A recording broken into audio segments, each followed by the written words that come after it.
Hey guys, Hey welcome to everybody. another episode of Front Seat Reviews. Just like with all of our reviews, the first half of this video is going to be spoiler free. We'll play the spoiler siren and then we'll get the spoilers out of the way. So let's just go ahead and get started. Moses, what do we watch tonight? All right, tonight we saw Jurassic World: The Fallen Kingdom coming out this weekend, or I get Yeah, this weekend. this weekend to you and your local theater. Of course, it has our classic cast. Yeah, we've got Chris Pratt, Bryce Dallas Howard, Jeff Goldblum makes a appearance, which that was in the trailer. It's not really a spoiler. Um, and overall, what do we think of the acting from everybody?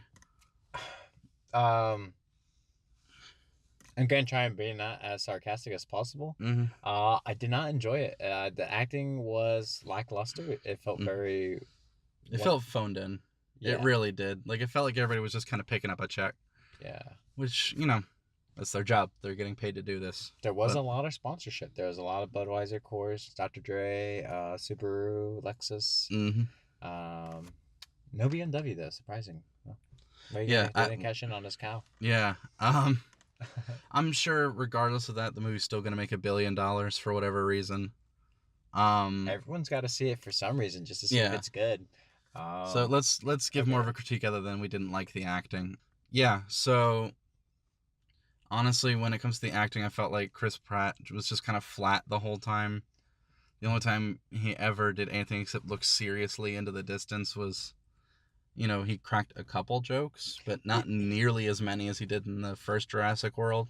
Well, not to speak spoiler tastic, but there was a pretty excellent scene of some body acting that he does that I Yeah. felt like was No, conveyed very that well. that was funny. I'll give him that. Yeah, which was a strange juxtaposition to previous Jurassic Park Mhm. films where they're kind of more background characters and kind of Mhm. not actors, scientists in a kind of industry and kind of like trainers, while here they take on more of an ambitious hero like Yeah. complex, I would say.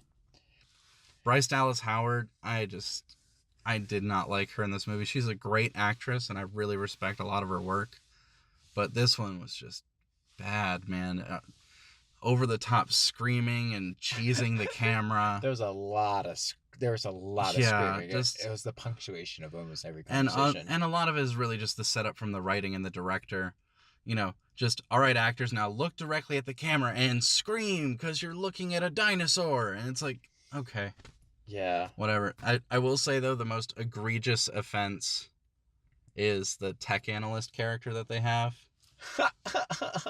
He's a comic relief character, and the one of the prime examples of why you need to be really careful when you're writing a comic relief character, because wow, that was annoying. Yeah, it was more of a obnoxious add-in to the movie, which is kind of hard to beat since it's a pretty like for the family, like Mm-hmm. kind of. Overall, it just wasn't great. That's Yeah, just it wasn't.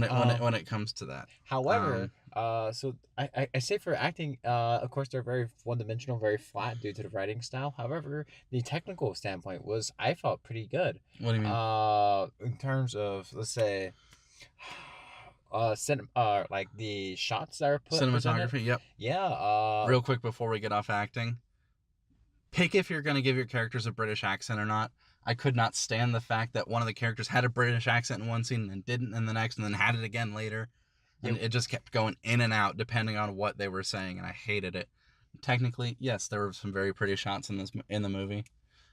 We can get more into spoiler stuff later with some of those shots because some it would be kind of spoilery to let people know about those. oh, But yeah. so technically good. Set design was good. Uh-huh. But the writing for this movie Oh man, was it overshadows or it overtakes everything else. it really does. Anything that was good about this movie is totally wiped out by the fact that the writing was just so clunky.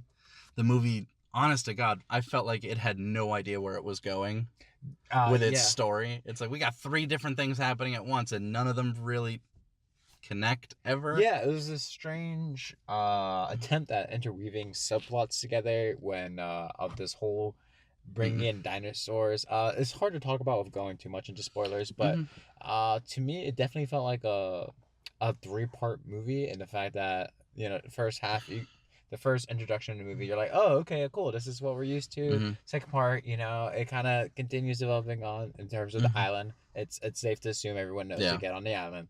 Then the third part kind of is just super super strange. Of course, I you can't just speak too much on it. I feel like when if it felt like there were a bunch of mini movies that were just kind of ham-fistedly stitched together. Yeah. I thought it was just not great writing wise. Just bad. Yeah. I'm gonna say bad. Yeah. But really we're gonna have a really hard time ranting about this without getting into spoilers. So here's your time code, haha. And here is your spoiler siren.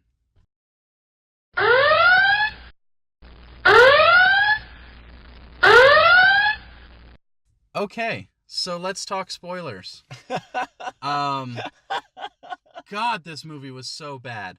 Dude, Okay. it was a disgruntled audience of 4. Oh, Man, it was brutal. everyone who was in that screening with us was pissed by the end of that movie. So let's get straight into spoilers. First off, she's a clone. Oh. Okay, yeah. So we found out one of the characters. There's this weird illusion. There's this young. What was her name? I didn't even care enough to follow her. Maisie. Maisie. So Maisie is this estranged granddaughter character that comes out of nowhere, introduced in the first 30 minutes of the movie. Mm-hmm. And it's the premise is that she's like part of Lockhart, and it's just kind of almost shoved. So just in case people don't know what we're talking about, let's get with the spoiler stuff. Mr. Lockwood is Richard Hammond's, the guy who originally created Jurassic Park, was his business partner that helped him develop the first dinosaur. And so when Mr. Lockwood's daughter dies in a car accident, he clones his daughter. Yeah. And apparently that's the thing that drove them apart. Yeah. But like the timeline's kind of weird on that, because like if they were estranged partners by the time Jurassic Park was coming out, that was a long time ago. So how long did it take for him to figure out how to clone the daughter, because she's still really young in this movie? I don't know, the timeline's just weird on it. Yeah, it's a subplot that's not really developed. But like I also really just wanted to, they literally did she's a clone, guys. Like, number one, her character is totally superfluous to the movie. Yeah. Just a totally unnecessary character because they were trying to weave in a subplot and it didn't work.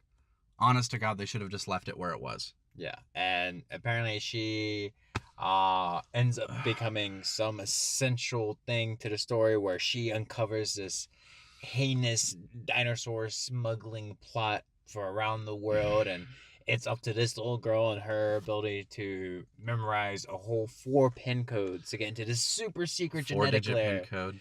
That was it was absolutely diabolical. And it was just bad. Yeah. Straight up, the character's bad, the subplot's bad. Moving on. Just overall, her character being totally unnecessary just added a ton of extra length to the movie. That every time she was in a scene, I was immediately like, they didn't need to have her here to explain this. Nope. You literally could have just showed this conversation without her running around in the background trying to hide from all the scary adults. Like, it was just annoying. It's the perks of being a clone. You don't know how to adjust to the lifestyle of being on film. Yeah. Obviously.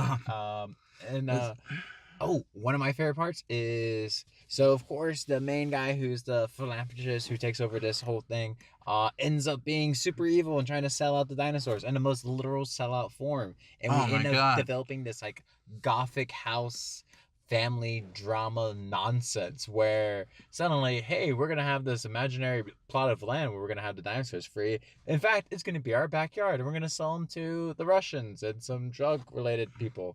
It was crazy. It was nuts.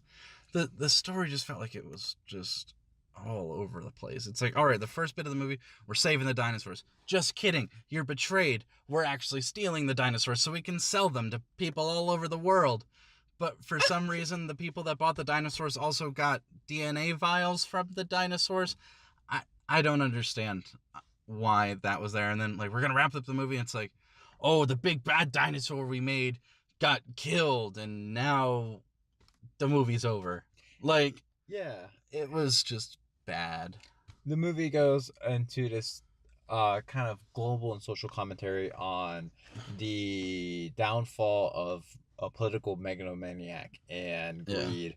It's weird. You know what? Who I love though the most in a terribly ironic way was the main bad henchman of the Oh my dinosaur God. smuggling crew. He's like the most ham-fisted villain idea that he's like He's prying teeth from like like, he wasn't dinosaurs. even one-dimensional. Homie was a half-dimensional character.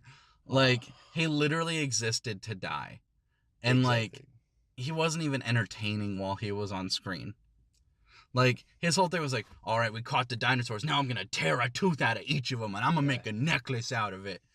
And then, like, at one point, the guy is talking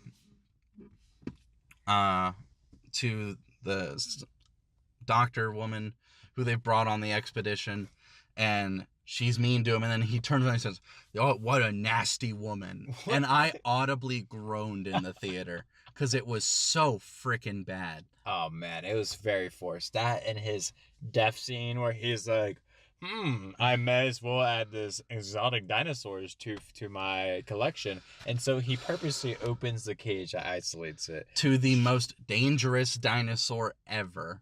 Yeah, tranquilizes it. And then we have this weird scene where like the dinosaur's like pretending to be asleep, opens Oh his my eye, God. closes his teeth, smirks a little bit. He's like, No, and by the way, you did hear him correctly. The dinosaur smirks. Smirks. It's supposed to be like this top of the line dinosaur. There was one shot that I actually had an emotional reaction to, was when there was a brontosaurus on the island. Oh. And the smoke's rolling through and it's dying and you can see its like reflection in the shadows. That was a beautiful shot. It was a good shot, and I'll give him that. Anywho, we definitely let's say what would you recommend to the audience? What do you think about this film? Yeah, just to wrap this up because I just want to go home and go to sleep. The movie's bad, y'all. Right now it's sitting at a 71% on Rotten Tomatoes. You said I was wrong. That was Jurassic World. This one's sitting at a solid 60. Okay. On Rotten Tomatoes. Okay. Yeah. That's generous. That is a generous score because, as you know, here on Front Seat Reviews, we don't do number scores. We just tell you how much money you should spend, whether you should get that general admission ticket, matinee ticket, or just wait for it to come out on Netflix. And honestly, I really think you should just save your money and watch it on Netflix if you feel really strongly about seeing it. You know what? If you want to see dinosaurs and a fresh CGI approach to it, but don't want to watch it for anything else, this is your movie. Yeah, I want to know why the dinosaurs in this one look worse than the dinosaurs from the original Jurassic Park. I was really curious about that. It was just bad CGI all around. I feel like the priorities weren't given where they should have been. That it felt like we were watching the first draft of the movie. Yeah. Like nobody went through and edited the script. Someone turned it in. They're like, "All right, cool, start making it." Cash cow. But yeah, just watch it on Netflix. Don't waste your money going to see it in the theater. Check out Tag. It's wholesome. Oh yeah, we also watched Tag before the manager screening. That was a good movie. That was great. This was a very big letdown. It was as if a velociraptor had came and shat on the screening of this film. That would probably would have been better. Yeah, no, the movie just overall was extremely disappointing. I enjoyed Jurassic World. I wasn't blown away by it. I thought it was just an okay movie. But this one was just bad. Yeah. Like everything about it was bad. The writing was bad. The characters are bad. But it was bad. It was just we're bad. Tired. It was. We're tired. Movie. It was hard to watch. It was way too long. Just if you really feel strongly about watching it, just wait till it comes out on Netflix. We do this for you, so you don't have to suffer. If you decide to do it, that's on you. If you enjoy it, by all means. But that's our take on it, and I guess we'll wrap it up here to save us some breath and you some time. So thank you so much for watching. Remember to like, comment, and subscribe, and we'll see you next week in the front seat. Bye, y'all. Bye.